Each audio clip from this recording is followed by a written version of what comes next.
뜻으로 읽는 성경, 오늘은 창세기 38장부터 같이 읽도록 하겠습니다. 38장은 유다와 다말이라고 제목을 붙였습니다. 우선 이 둘 사이는 시아버지죠. 시아버지, 당연히 며느리입니다. 이 두 사람 사이에 어떤 일이 있었는가? 앞에 37장부터 50장, 38장이니까요. 37장부터 50장까지는 야곱의 톨레도트, 야곱, 계보, 족보, 뭐라고 하든지 야곱의 톨레도트라고 하죠. 톨레도트, 야곱 이야기입니다. 그래서 이 야곱 이야기가 쭉 시작이 되는데, 야곱 이야기의 내용은, 구성물은, 컨텐츠가 아들들의 이야기죠. 그래서 요셉이죠. 제목은 야곱의 족보에 관한 이야기라도 야곱이 요셉을 낳았고, 요셉을 통해서 요셉과 더불어서 어떤 일이 있었는지, 이런 이야기가 37장부터 50장까지 계속됐죠. 그래서 이해하기 쉽기는 37장부터 50까지는 요셉 이야기다. 그래서 앞에서 37장에 요셉이 17세 소년 시절부터 이야기를 하고 종으로 팔리게 되었습니다. 형제들의 미움을 사고 애굽 사람 보디발의 집에 종으로 팔렸다 하는 이야기가 있었죠. 그리고 난 다음에 유다와 다말에 대한 이야기가 나옵니다. 유다도 야곱의 아들이죠. 야곱의 요셉은 마지막에 두 번째 요셉이죠. 유다는 네 번째 아들입니다. 첫 번째 마지막 부분 막내 요셉 이야기를 하다가 이번에는 유다 이야기를 하죠. 느닷없이 유다와 다말 이야기가 등장하게 되었습니다. 어쩌면 요셉을 통해서 예수님께서 어떤 분이신지를 우리에게 잘 설명해 주는 말씀이라고 하면, 하나님의 구원이 어떻게 이루어지는지, 앞으로 구원자로 오실 메시아 되신 예수님의 모습을 요셉을 통해서 보여주는 말씀이라 하면, 이 유다는 왜 등장했을까? 이 예수님께서 오시는 통로이기 때문입니다. 예수님은 요셉의 손자가 아니고, 후손이 아니고 유다의 후손이기 때문이죠. 그래서 모습은 요셉을 통하여 보내주시고 혈통은 유다를 통해서 보내주시는 말씀이죠. 그러니 이 유다와 다말 이야기를 빼놓을 수 없는 것입니다. 유다는 가나안 사람 야곱의 아들 르시 레유, 네 번째 아들이죠. 가나안 사람의 딸과 결혼해서 세 아들을 두게 되었습니다. 엘, 오난, 셀라, 이 세 아들을 두었는데요. 엘의 첫 번째 며느리가 다말입니다. 첫 번째 아들의 며느리 다말이죠. 그런데 엘이, 남편이 악함으로 여호와께서 죽이죠. 하나님에 의해서 죽임을 당하였다, 악하여 죽었다 하는 얘기죠. 청상 과부가 된 것입니다, 며느리가. 그런데 그 두 번째 아들 오난을 이제 다말과 엮어주지요. 다말을 이것은 며느리가 일찍 남편을 잃고 자식이 없으면 형제 중에 그 형의 자리를 대신해서 아들을 낳아 형의 아들로 호적에 올리고 이렇게 아들 삼죠. 그것을 계대 결혼, 형사 취수제 이렇게 하는데요. 이 오난이 다말에게 아들을 낳아주는 의무, 책임을 다하지 않아서 또 죽임을 당하죠. 그 세 번째 아들은 죽고 두 번째 아들도 죽게 되었습니다. 며느리하고 셋째 아들이 살아남게 된 거죠. 그런데 이 셋째 아들은 아직 어려요. 두 아들이 잃었으니까 유다가 생각할 때 이 겁이 나지 않겠습니까? 두려운 거죠. 또 마지막 아들까지 잃을 수가 있으니까 며느리를 친정으로 보내고, 아직 아이가 어리니 나중에 계대 결혼 형사 취수제로 해서 대를 이을 일을 나중에 생각해보자, 나중에 하자, 그러했겠죠. 그래서 다말을 친정으로 보냈습니다. 친정에 가 있는 동안 세월은 가고 또 세 번째 아들은 장성했는데도 대를 이을 그런 사명, 책임을 다하지 않는 시아버지를 본 거죠. 그래서 이 다말이 하루는 장녀로 자기가 가장을 해서 복장을 꾸미고 가면을 쓰고 유다에게 그 양을 치고 있는 곳에 찾아가서 유다를 더불어 잉태하게 되죠. 속임수를 써서 시아버지를 통해 대를 잇고자 했던 것이죠. 아들을 들이 다 죽고 세 번째 아들을 주지 않으니까 편법을 썼다고 할까요? 그렇게 한 거죠. 그런데 이 유다와 다말 사이에서 아들이 태어나서 베레스와 세라입니다. 이것이 오늘 38장의 내용입니다.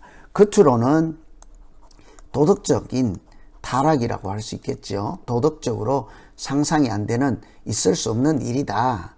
그런데 우리는 그 이야기를 하는 것이 아니라 성경이 유다와 다말을 통해서 태어난 베레스를 통해 베레스가 다윗의 조상이 되었습니다. 이 유다와 다말 사이에서 태어난 베레스를 통해 다윗이 태어나게 된 것입니다. 여러분, 예수님을 마태복음에 따르면 아브라함과 다윗의 후손 예수 그리스도를 하지 않아요? 이 아브라함의 후손 중에 유다가 있었고 유다의 후손 중에 베레스가 있었고 그 후손인 다윗을 통해 예수님이 이 땅에 오셨습니다. 어떻게 예수님께서 이 땅에 오시는지 그 길을 보여주시는 것이죠. 그래서 단순한 도덕적인 타락이 아니라 예수님이 오시는 통로로서 여러분 무엇을 우리가 이해할 수 있겠습니까? 하나님이 우리에게 무슨 말씀을 하시고자 합니까? 어떤 경우에도 아버지 하나님께서 이 땅에 예수님을 보내는 통로가 그냥 요즘처럼 금수저, 은수저 이런 우리가 생각하는 그런 통로가 아니라 요셉을 통해 종을 통해서 예수님 모습을 보내주시고 며느리와 또 그 아들들의 죽음을 통해 어려운 과정을 통해 예수님을 보내주시는 이런 과정을 볼 수 있죠. 마치 예수님께서 이렇게 왕으로 오시지 않고 종으로 오신 것처럼 이렇게 구유에 나시고 나귀를 타시지 이렇게 말을 타시지 않고 나귀를 타시고 또 이렇게 열악한 과정을 통해서 하나님의 아들을 보내주셔서 사람인 우리들, 죄인인 우리들, 연약한 우리들, 소외된 우리들 이렇게 연약한 사람들을 통해서 하나님의 아들을 보내주셔서 이 땅에 흑암의 땅에 빛이 되시는 과정을 우리가 깊이 생각해 볼 수 있어야 하겠습니다. 이렇게 유다와 다말을 통해서 베레스가 태어났다. 그래서 제가 여기에 참고로 이 38장을 읽고 창세기 38장을 읽고 반드시 룻기 가서 4장을 읽으셔야 되죠. 여기 38장의 내용이 룻기에서 연결되니까요. 그 룻기가 사무엘로 다윗으로 연결되지 않습니까? 그래서 유다, 베레스, 여기 이렇게 2세, 다윗 이렇게 연결되는 하나님이 이 땅에 오시는 통로를 참고해 보시면 되겠습니다. 39장에 종에게 함께 하신 하나님, 미천한 다말을 통해서 하나님의 아들을 보내주시는 조상 베레스를 태어나게 하신 하나님은 종 감옥에 있는 요셉에게 하나님이 함께 하셨다. 하나님이 운행하시고 섭리하시고 역사하시는 모습은 우리 생각하고는 참 많이 다르다 하는 것을 볼 수 있죠. 누가 종에게 함께 하겠습니까? 주인에게 함께 하시는 하나님이 세상에 있지 않습니까? 이렇게 타락한 모습으로 베레스를 보내주시고 그 후손으로 다윗이 있다 하는 것, 하나님이 어떻게 구유에 오시겠습니까? 하나님이 어떻게 사람이 되겠습니까? 이런 모든 것이 우리 생각, 사람의 생각과 다르다 하는 것을 보면서 하나님이 어떻게 이 세상을 운행하시고 구원하시고 은혜를 베푸시는지를 참고로 볼 수 있겠습니다. 37장부터 50장까지 야곱의 계보 톨레도토 말씀을 제가 앞에서 한번 일러 드렸습니다.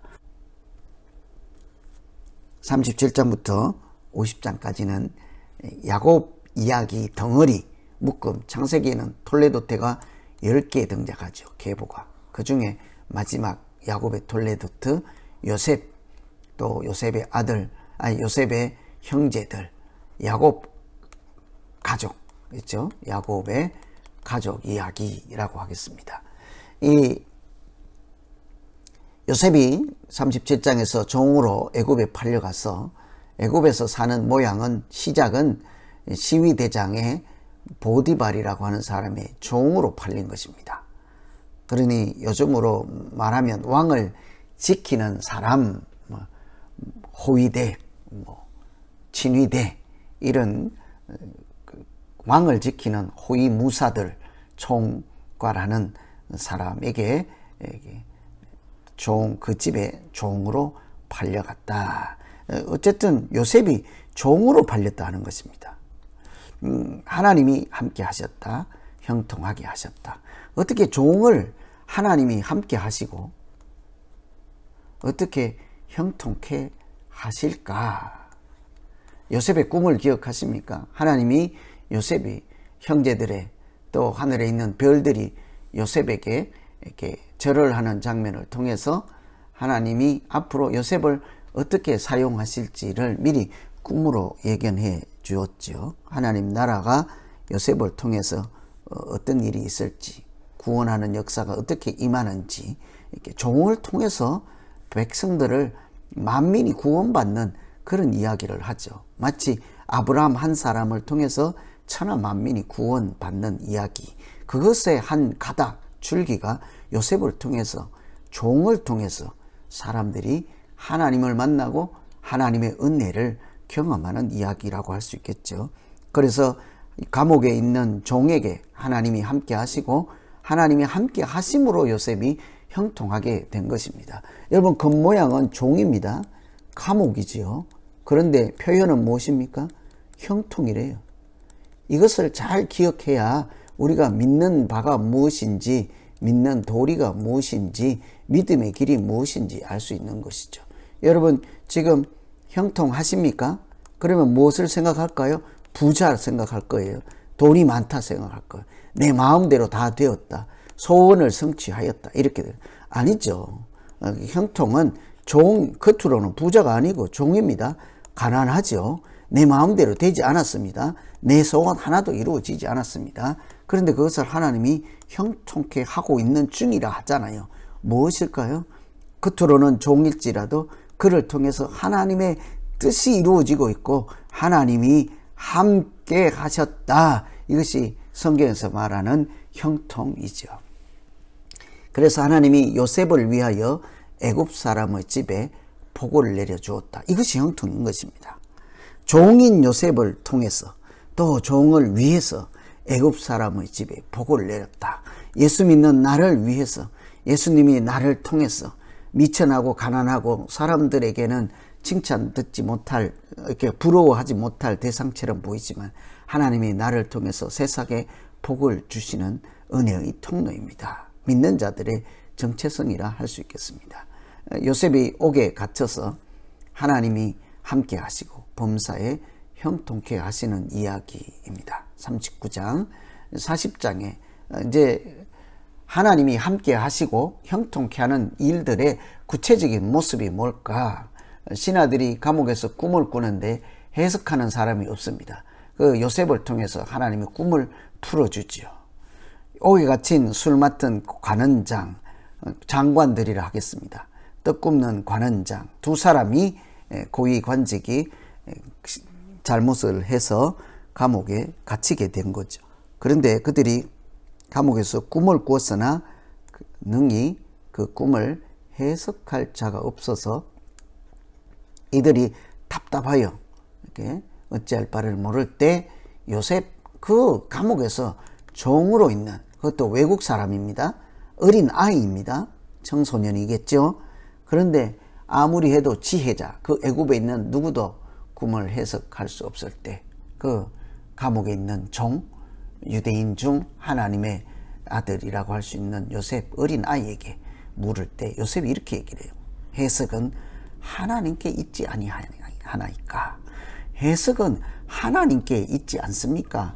왜 하나님께 묻지 않습니까? 이런 얘기라고 할 수 있죠. 그래서 이것은 이미 요셉이 경험한 것이지 않겠어요? 요셉에게 준 꿈을 형제들은 무시하고 아버지는 그냥 막연히 기억할 정도이지만 요셉은 그 꿈을 마음에 간직하여서 하나님이 주신 꿈, 그 꿈을 귀하게 여겼던 사람이지요. 그 중에 간수 중에 한 사람은 죄인 중에 한 사람은 포도를 따서 즙을 짜서 애굽에게 드렸다. 무슨 꿈입니까? 너는 관직을 회복할 것이라. 한 사람은 떡을 이제 먹을 것을 광주리에 담아서 머리에 이고 있을 때 새가 와서 그것을 먹었다. 그 사람은 죽임을 당하게 될 것이라 하는 꿈을 해석해 주었습니다. 이 꿈을 해석하면서 그들이 하는 말이, 요셉이 하는 말이 그들에게 나중에 나를 생각하고 기억하여서 요셉을 이런 일이 있었다 하고 바로 왕에게 말해 주어서 나를 건져내십시오. 이런 얘기를 하죠.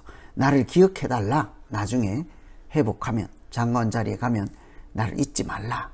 그런데 그 꿈을 해석해 주었던 관리가 회복 후에 왕궁에 들어가서는 요셉을 잊어버렸죠.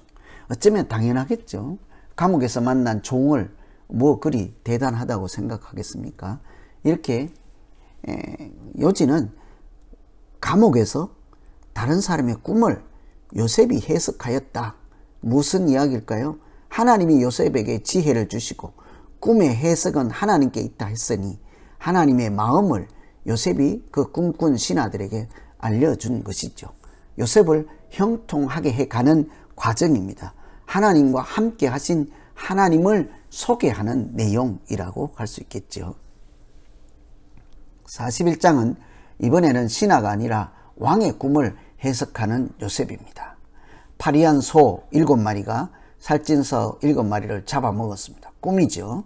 마른 이삭이 충실한 이삭을 잡아먹는 이야기죠. 반대죠. 살찐 소가 마른 소를 이겨야 되죠. 충실한 이삭이 마른 이삭을 이겨야 되지 않습니까? 근데 반대예요. 파리한 소가 살찐 소를 이겨버리고 마른 이삭이 충실한 이삭을 이긴다. 무슨 꿈일지 해석할 자가 없어서 온 세상에 다 찾아보아도 어찌할 바를 몰라서 바로가 그때 요셉을 만나게 되죠. 그때 감옥에서 꿈을 해석하여서 회복되었던 포도즙을 들인 이렇게 술 맡은 관원장이 그때서야 요셉을 기억하고 바로에게 요셉 이야기를 하는 것입니다. 감옥에 있을 때 이런 이야기가 있었습니다. 그 바로 앞에 왔을 때 요셉이 하는 말이 하나님이 대답하실 것입니다. 내가 아니라 그 꿈의 해석은 하나님께 있는 것입니다. 하는 이야기를 하죠. 이 꿈은 하나님이 하실 일을 보여주신 것입니다. 풍년 후에 흉년이 올 것입니다. 살찐 소를 이 마른 소가 이겼잖아요. 그러니까 살찐 소가 먼저 있고 이긴 소가 나중이죠. 파리한 소가 나중인 것이죠. 그러니까 풍년이 먼저 온 다음에 흉년이 있을 것입니다. 하는 이야기입니다. 꿈이 그러니 어떻게 해야 되겠습니까? 풍년에 식량을 잘 저장해서 흉년을 이길 수 있도록 하라 하는 꿈이겠죠. 너는 하나님의 신이 감동한 사람이요 네가 이 애굽 땅을 총리하라. 이 애굽 땅을 두루 총괄해서 다스리라 하는 명령을 요셉에게 주었습니다. 관직을 주죠.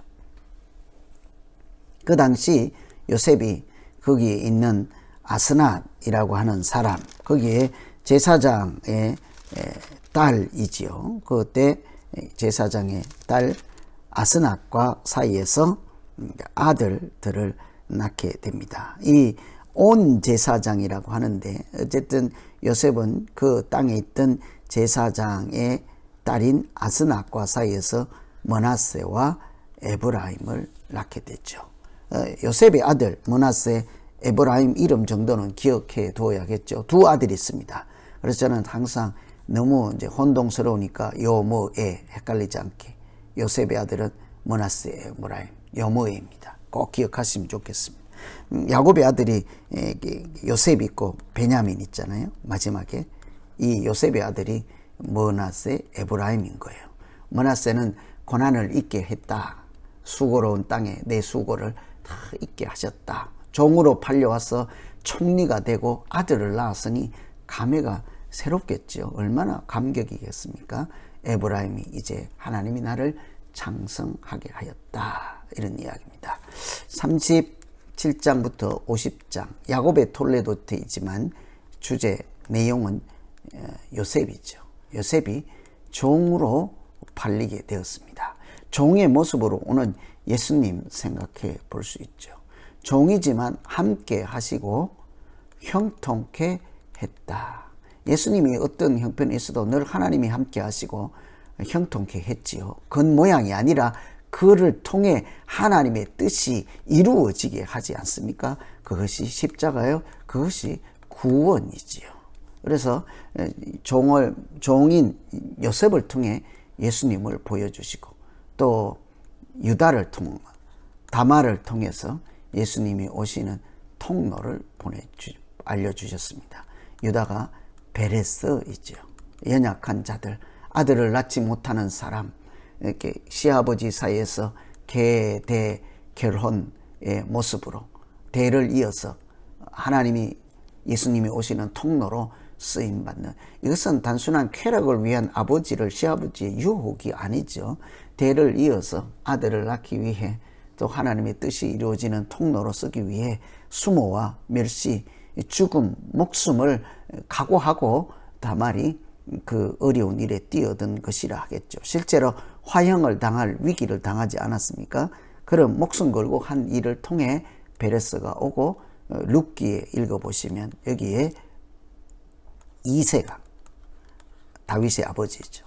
다윗이 등장하고 여기를 통해서 예수 그리스도가 오시는 통로 이야기를 같이 읽어보았습니다. 이처럼 하나님이 우리를 구원하시는 모습, 종을 모습으로 또 다말과 같이 연약한 모습으로 고난 중에 오시는 하나님의 사람들을 통해서 은혜를 베풀어 주시고 우리를 구원해 가실 메시아이신 예수 그리스도를 보내주시는 이야기를 같이 읽었습니다. 각자 차근차근 읽어보시고 앞뒤 맥락 가운데서 이 성경을 하나님의 말씀으로 읽으며 새 생명 얻는 생명의 양식 되기를 소망합니다. 기도하겠습니다. 하나님 아버지, 오늘 요셉 보디발 장군 12대장의 종으로 살았던 요셉을 통해 예수 그리스도의 모습을 우리 보내주시고 종의 모습이지만 실제로는 하나님의 뜻이 이루어지게 하시고 십자가의 죽음을 통해서 우리를 구원하시는 보혈의 은총을 베풀어 주시고 중간에 막힌 담을 흘러 하나님의 자녀로 우리를 불러주신 것 감사합니다. 아버지 하나님, 자기 목숨 돌보지 아니하고 아들을 낳아 예수 그리스도가 오시는 통로로 쓰임받는 여인의 고통과 아픔을 기억하셔서 하나님이 은혜의 통로로 쓰시는 것 감사하며 찬송하는 그런 사람으로 사용하셨사오니 우리가 어떤 형편이 있든지 하나님의 은혜가 흘러가는 통로로 살아가는 날 되게 하여 주시옵소서. 예수님 이름으로 기도하옵나이다. 아멘.